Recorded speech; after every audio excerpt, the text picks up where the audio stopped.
Hey, good afternoon. I'm Charles Ridings from FC Tucker here with a few tips on home ownership and home maintenance. I'm going to be changing out the filter in my, if I can get it undone, in my furnace. Pull it out. This guy here. Looks like it needs to be changed out. You can see that there. Putting a new one in.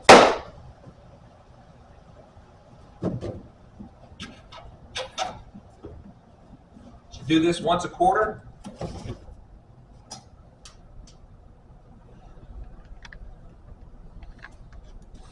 Anyway, try to do this about once a quarter. We pull these out. This one isn't too bad. I had some tenants of mine, one of my rental properties. We pulled theirs out and it looked like a quilt was attached to it.